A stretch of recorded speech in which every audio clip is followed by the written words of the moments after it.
2024 లేదా 25లో డిగ్రీ లేదా బీటెక్ చదివారా? సాఫ్ట్‌వేర్ జాబ్ కోసం ఎదురు చూస్తున్నారా? అయితే కోడ్ జ్ఞాన్ 100 డేస్ కోర్సులో చేరండి. జాబ్ సాధించండి.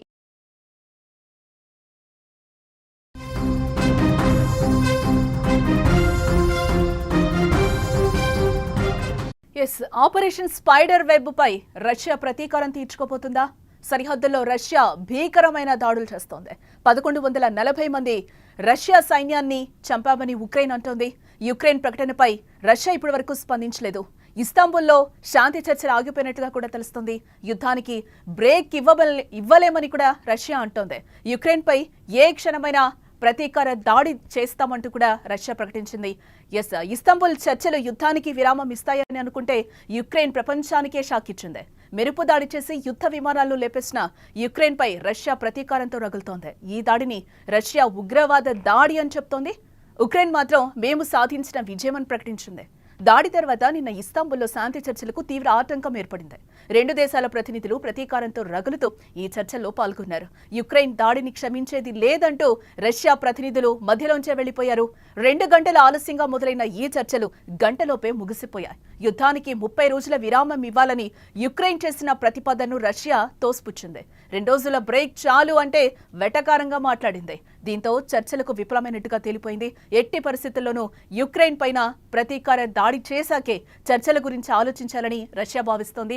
ఇక ఇదిలా ఉంటే యుద్ధ విమానాలపై దాడి తర్వాత రష్యా సరిహద్దుల్లో ఉక్రెయిన్పై రెచ్చిపోయింది. పరస్పర దాడుల్లో రష్యాకు మళ్లీ భారీ దెబ్బ తగిలిందని యుక్రెయిన్ ప్రకటించుకుంది. కాల్పుల్లో 1140 మంది రష్యా సైనికులను చంపేశామని మళ్లీ ప్రకటించింది యుక్రెయిన్. శాంతి వైపు అడుగులు వేసేందుకు రష్యా సిద్ధమవుతున్న తరుణంలో యుక్రెయిన్ చేసిన డ్రోన్ అటాక్ తీవ్రమైన పరిణామాలకు దారితీయొచ్చని యుద్ధ నిపుణులు చెప్తున్నారు. రష్యా యుక్రెయిన్ పైన అణుదాడి చేసిన ఆశ్చర్యపోనక్కర్లేదని చెప్పుకొస్తున్నారు. ఇటు యుక్రెయిన్ చేసిన దాడుల్లో రష్యా భారీగా నష్టపోయిందని, రష్యా వైమానిక బలంలో 34% ధ్వంసమైందని యుద్ధ నిపుణులు అంచనా వేస్తున్నాయి. అయితే యుక్రెయిన్ మాత్రం తమ దేశపు పౌరుల ప్రాణాలను బలి తీసుకున్న రష్యా యుద్ధ విమానాలను ధ్వంసం చేయడంలో తప్పులేదని సమర్థించుకుంటోంది. దీంతో 3 ఏళ్లుగా కొనసాగుతున్న యుద్ధం మరింత తీవ్రతరం అయినట్టుగానే తెలుస్తోంది. ఏ క్షణమైన రష్యా యుక్రెయిన్పై మళ్లీ భారీ ఎత్తున విరుచుకుపడొచ్చనే అంచనాలు తెర మీదకొస్తున్నాయి. ఇక ఇదే అంశానికి సంబంధించి మరింత సమాచారం మా న్యూస్ ఎడిటర్ తిరుమల్ మరింత సమాచారాన్ని అందిస్తారు. తిరుమల్, అంటే డ్రోన్ అటాక్ తర్వాత యుక్రెయిన్ రష్యా పరిస్థితులు ఏ విధంగా ఉన్నాయని అనుకోవచ్చు అంటారు? చాలా స్పష్టంగా ఒక విషయాన్ని మనం ఇక్కడ సరిపోల్చాలి. పహల్గామ్ దాడి తర్వాత భారత్ ఎలా రగిలిపోయిందో. ఎందుకంటే పహల్గామ్ దాడికి ముందు భారత్ శాంతి వైపు ఉంది, పాకిస్తాన్ పైన ఎటువంటి ఆంక్షలు పెట్టలేదు. పహల్గామ్ దాడి తర్వాత భారత్ ఎలా రగిలిపోయిందో, ఆపరేషన్ సింధూర్ని ఎంత కఠినంగా అంటే ఉక్రోషంతో చేసిందో సేమ్ సిచ్యువేషన్ ఇప్పుడు రష్యా ఉక్రెయిన్ మధ్య కనిపిస్తుంది. ఎందుకంటే ఉక్రెయిన్ చేసిన దాడి ఇస్తాంబుల్లో తొలి దఫా చర్చలు జరిగాయి, శాంతి చర్చలు. తొలి దఫా శాంతి చర్చల్లో పరస్పరం సైనికుల్ని, బందీలుగా ఉన్న సైనికుల్ని ఒకరికొకరు అప్పగించుకుందామని ఉక్రెయిన్లో ఇస్తాంబుల్ చర్చల్లో రష్యా ఒప్పుకుంది. రష్యా శాంతి వైపు అడుగులు వేసేందుకు కొంత ముందుకు వచ్చినట్టు కనిపించింది. సరిగ్గా రెండో దఫా చర్చలు, సెకండ్ రౌండ్ చర్చలప్పుడు ఉక్రెయిన్కి రష్యాకి మధ్య సీజ్ ఫైర్కి సంబంధించిన ఒప్పందం రావాల్సి ఉంటుంది. సీజ్ ఫైర్ అంటే కొంత బ్రేక్. నిజానికి ఉక్రెయిన్ అడిగింది 30 రోజుల పాటు యుద్ధాన్ని ఆపేద్దాం, 20 నుంచి 30 రోజుల పాటు యుద్ధాన్ని ఆపేద్దాం, ఇప్పటికే తీవ్రమైన నష్టంలో ఉన్నాం, తీవ్రంగా అంటే మానవతా విలువల్ని తీసుకొద్దాం, మానవతావాదాన్ని ప్రదర్శిద్దామని చెప్పేసి ఉక్రెయిన్ ఈ ప్రతిపాదన తీసుకొచ్చింది. కానీ రష్యా ఎప్పుడైతే ఉక్రెయిన్ ఈ ప్రతిపాదన తీసుకొచ్చినప్పుడు ఇస్తాంబుల్లో చర్చలకు రష్యా ముందుకు వచ్చినప్పటికీ సరిగ్గా చర్చలకు ఒక్కరోజు ముందు జూన్ 1వ తారీఖున పట్టపగలు రష్యాలో సన్లైట్లో పట్టపగలు 117 డ్రోన్లు వచ్చేసి రష్యాకి సంబంధించిన కీలక యుద్ధ విమానాలపైన, బాంబర్స్ పైన, ఎందుకంటే ఆ బాంబర్స్ పైన అటాక్ చేయడం, 41 యుద్ధ విమానాలు ధ్వంసం అయిపోవడం, ఇది రష్యా తట్టుకోలేని విధంగా ఉంది. రష్యాకున్న మొత్తం 120కి పైగా బాంబర్స్ ఉన్నాయి. ఈ యుద్ధ విమానాలే రష్యాకి అత్యంత బలమైన శక్తి. రష్యా శక్తిలో దాదాపు 34% శక్తి దెబ్బతిన్నదని ఉక్రెయిన్ చెప్తుంది. యుద్ధ విమానాలు దాదాపు 34% యుద్ధ విమానాలు దెబ్బతిన్నాయి. రష్యాకి ఇది చావు దెబ్బ అని ఉక్రెయిన్ ఇక్కడ సెలబ్రేషన్ చేసుకుంటుంది.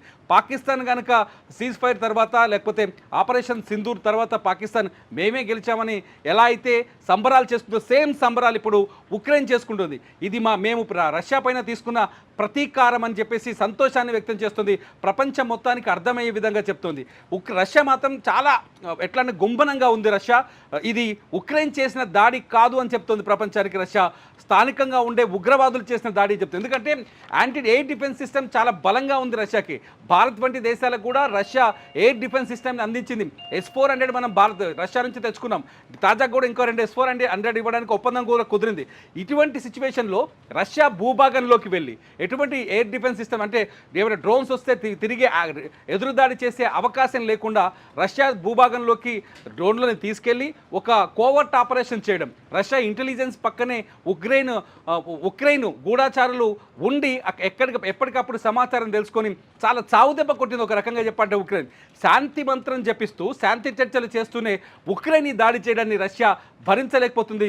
రష్యా ఇప్పుడు స్తబ్దుగా ఉంది. నిన్న రెండో దఫా చర్చలు దాదాపు 2 గంటల ఆలస్యంగా స్టార్ట్ అయ్యి 2 గంటల తర్వాత అధికారులు రష్యా ప్రతినిధులు వచ్చి ఉక్రెయిన్తో చర్చించినప్పుడు కూడా చాలా స్పష్టంగా 2 మాటలు చెప్పాడు. మేము ఈ 30 రోజుల విరామాన్ని కోరుకుంటున్నాం యుద్ధానికి అని చెప్తే 2 రోజులు చాలు మీకు, అంతకంటే అక్కర్లేదు, ఖచ్చితంగా ఉక్రెయిన్ అంతు చూస్తామని నిన్ననే వార్నింగ్ ఇచ్చినట్టుగా చాలా స్పష్టంగా అర్థమవుతుంది. అంతేకాదు ఈ చర్చలు ఫలించలేదు, వెనక్కి వెళ్ళిపోయారు. నిజానికి రష్యా చాలా మానవత్వాన్ని చూపిస్తుంది యుద్ధం తర్వాత. ఎందుకంటే ఉక్రెయిన్ మొదటి నుంచి 2 కంప్లైంట్ చేస్తుంది. ఒకటి, రష్యాలో చనిపోయిన మా సైనికులకు సంబంధించిన మృతదేహాల్ని అప్పగించండి.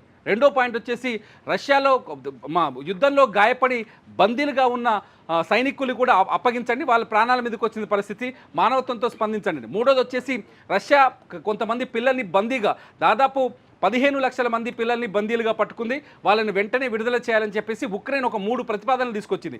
ఈ 3 ప్రతిపాదనలకి మానవతా ధోరణితో రష్యా అంగీకారం తెలిపినప్పటికీ కూడా ఉక్రెయిన్ యుద్ధాన్ని మరింత రెట్టింపు చేసే విధంగా, యుద్ధాన్ని మళ్ళీ రెచ్చగొట్టే విధంగా దాడి చేసిందనేది రష్యా చేస్తున్న ప్రధానమైన ఆరోపణ. ఇప్పటికే రష్యా చాలా స్పష్టంగా చెప్తోంది, ఉక్రెయిన్ వెనకాల యూరప్ దేశాలు ఉన్నాయి, నాటో చాలా సపోర్ట్ చేస్తుంది ఉక్రెయిన్కి, అందుకే ఈ దాడులకి వెనక్కి తగ్గకుండా ఉక్రెయిన్ అటాక్ చేస్తుంది మా పైన అని చెప్పేసి రష్యా చెప్తోంది. ఇటు ట్రంప్ కూడా నేను లేకపోతే పుతిన్ అంతమైపోయేవాడు, ఈ పాటికి పుతిన్ పైన దాడి జరిగేదని హెచ్చరిస్తూ మాట్లాడడం. రష్యా మాజీ అధ్యక్షుడు కూడా ఆయన చాలా స్పష్టంగా చెప్తున్నాడు, ట్రంప్ మాటలు ప్రమాదకరం ఈ ప్రపంచానికి అని చెప్పేసి. డిమిట్రీ మెడ్వెడెవ్ ఈయన చాలా స్పష్టంగా చెప్తున్నాడు, ఖచ్చితంగా ట్రంప్ దీనికి మూల్యం చెల్లించాల్సి వస్తుందని. ఇదంతా చూస్తుంటే సిచ్యువేషన్ చాలా స్ట్రాంగ్గా హారిబుల్గా ఉంది. నిన్న ఎప్పుడైతే డ్రోన్ దాడి జరిగిన తర్వాత ఉక్రెయిన్ రష్యా సరిహద్దుల్లో కొంత కాల్పులు జరిగాయి, ఫైర్ ఎక్స్చేంజ్ జరిగింది. ఈ ఫైర్ ఎక్స్చేంజ్లో రష్యా ఎంత నష్టం జరిగిందని చెప్పలేదు, కానీ ఉక్రెయిన్ చాలా బాగా చెప్తుంది, 1140 మంది రష్యా సైనికులు చంపేశామేమని ప్రకటిస్తుంది. రష్యాకి జరిగిన నష్టాన్ని ప్రపంచం ముందు ఎక్స్పోజ్ చేయడానికి రష్యా పైన మేమే పైచేయి సాధిస్తున్నామని పదే ఉక్రెయిన్ చెప్పడం చూస్తుంటే, ఇప్పటికే మే 4వ తేదీన పుతిన్ కొన్ని కీలకమైన వ్యాఖ్యలు చేశారు. ఏ క్షణమైనా ఉక్రెయిన్ అంతు చూస్తాం, మేము అణుదాడికి కూడా సిద్ధంగా ఉన్నామని చెప్పారు. ఇదంతా చూస్తుంటే ఒకవేళ ఉక్రెయిన్ మళ్ళీ ఇంకొకసారైనా రెచ్చగొట్టే ప్రయత్నం చేసినా, లేకపోతే అక్కడ పరిస్థితులు చాలా గుంభనంగా ఉన్నాయి, ఏ క్షణమైనా రష్యా ఉక్రెయిన్ పైన విరుచుకుపడే అవకాశం చాలా స్పష్టంగా కనిపిస్తోంది. నిన్నటి దాడితో రగిలిపోతుంది రష్యా. ఖచ్చితంగా రష్యా అంటే పుతిన్ అంత మామూలు వ్యక్తి కాదు. నిజానికి మానవతావాది అంటారు పుతిన్ని. ఇతర దేశాలు భారతదేశంతో ఉన్న సంబంధాలు చూస్తే పుతిన్ చాలా, ఎందుకంటే భారతదేశంలో జరిగిన ఉగ్రవాద దాడిని ఆయన తీవ్రంగా ఖండించాడు, పాకిస్తాన్పై దాడిని సపోర్ట్ చేస్తూ వచ్చాడు. ఎందుకంటే పాకిస్తాన్ పైన ఉగ్రవాదులపైన భారత్ దాడి చేసింది, ఈ దాడిని ఖచ్చితంగా సమర్థించాల్సింది అంటూ పుతిన్ మోదీతో మాట్లాడారు. ఇదంతా చూస్తుంటే పుతిన్ని కెలుక్కుంది ఉక్రెయిన్ అని చెప్పాలి. ఇక్కడ పుతిన్ని కెలుక్కుంది, రష్యాని రెచ్చగొట్టే ప్రయత్నం చేసింది. కాబట్టి ఖచ్చితంగా రష్యా ఖచ్చితంగా ఉక్రెయిన్కి మూల్యం చెల్లించి తీరుతుంది అనేది చాలా స్పష్టంగా అర్థమవుతోంది జానకి. ఇక్కడ ఉగ్రదాడి అంటూనే రష్యా చెప్తున్న పరిస్థితి కనిపిస్తుంది, యుక్రెయిన్ పై దాడి చేస్తామని కూడా పుతిన్ చెప్తున్న పరిస్థితి. దీని అంతటిని ఏ విధంగా చూడాలంటారు తిరుమల్? పుతిన్ చాలా స్పష్టంగా చెప్తున్నాడు, రగిలిపోతుంది. నిజానికి రష్యా రగిలిపోతుంది, రష్యా ఖచ్చితంగా అణుబాంబులు సిద్ధం చేస్తుందంటూ రష్యాకు సంబంధించిన చాలామంది అధికారులు చెప్తున్నారు. నిన్ననే ప్రకటించారు, ఉక్రెయిన్ మూల్యం చెల్లించక తప్పదు, ఉక్రెయిన్కి ఖచ్చితంగా బుద్ధి చెప్పి తీరుతాం, ఉక్రెయిన్ అంతం చేయడానికి రష్యా సిద్ధంగా ఉంది. రష్యా చాలా మొదటి నుంచి యుద్ధంలో కూడా కొంత ఉక్రెయిన్ రష్యా మధ్య ఎప్పుడైనా యుద్ధ వాతావరణం మొదలైనప్పటికీ రష్యా ఎప్పుడు ఫెయిర్ హంట్ చేస్తుంది. కానీ ఉక్రెయిన్ ఏం చెప్తుంది, మా దేశాన్ని సర్వనాశనం చేసిన యుద్ధ విమానాల్ని నేల కూల్చాలని మేము నిర్ణయించుకున్నాం. ఎందుకంటే ఉక్రెయిన్ దాడి చేసిన యుద్ధ విమానాలు మామూలు కాదు, అణుబాంబుల్ని కూడా అణుబాంబులతో దాడి చేయగలిగే యుద్ధ విమానాలు. అందుకని ఉక్రెయిన్ ఆ వ్యూహాత్మకంగా చాలా తెలివిగా అడుగులు వేసింది. చాలా తెలివిగా ఏదైతే రష్యాకి బలంగా ఉన్నాయో యుద్ధ విమానాలు వాటిని టార్గెట్ చేసింది. ఆ యుద్ధ విమానాలు ఖచ్చితంగా ఉక్రెయిన్కి ప్రమాదకరం. ఒక రకంగా చెప్పాలంటే రష్యా దగ్గర ఉన్న యుద్ధ విమానాలు ఉక్రెయిన్కి ప్రమాదకరం. ఎందుకంటే ప్రపంచంలోనే అతిపెద్ద అణుదేశం రష్యా. దాదాపు 5,500 పైన వార్ హెడ్స్ ఉన్నాయి రష్యా దగ్గర. ఏ క్షణం దాడి చేసినా విధ్వంసం, ప్రపంచ వినాశనం అవుద్ది. ఒకవేళ రష్యా కనుక అణుదాడి మొదలు పెడితే ప్రపంచమే వినాశనం అవుద్ది. ఇటువంటి పరిస్థితుల్లో రష్యాకి సంబంధించిన ఈ యుద్ధ విమానాలపైన, బాంబర్స్ పైన దాడి చేసి ధ్వంసం చేయడానికి ప్రపంచం సమర్థిస్తుంది.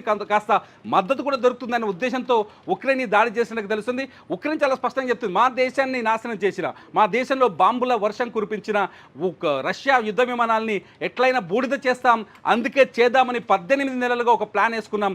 ఆ ప్లాన్ని 100% వర్కౌట్ చేశాం. ఇక్కడ ఉక్రెయిన్ ఇంకో మాట చాలా స్పష్టంగా చెప్తుంది ఏంటంటే, ఎప్పుడైతే రష్యా యుద్ధ విమానాలపై దాడి జరిగిందో, ఆ దాడి చేసిన ఆపరేషన్ నిర్వహించిన ఒక్క వ్యక్తి కూడా రష్యాలో లేకుండా, ఒక్క వ్యక్తికి కూడా ప్రాణాపాయం లేకుండా, ఒక్క వ్యక్తికి కూడా ప్రాణ నష్టం లేకుండా ఉక్రెయిన్ వాళ్ళు తప్పించగలిగింది. ఇదంతా చూస్తుంటే ఉక్రెయిన్ చాలా వ్యూహాత్మకంగా కోవర్ట్ అటాక్స్ అనుకోవచ్చు, లేకపోతే ఒక రష్యాని వ్యూహాత్మకంగా దాడి చేయడంలో ఉక్రెయిన్ ఇంకా ఏమైనా ఎత్తుగడలు వేస్తుందా అనే ఆలోచన రష్యా దగ్గర ఖచ్చితంగా ఉంటుంది. కాబట్టి ఉక్రెయిన్ పైన ఖచ్చితంగా రష్యా ప్రతీకారం తీర్చుకునే అవకాశాలు ఎక్కువగా కనిపిస్తున్నాయి.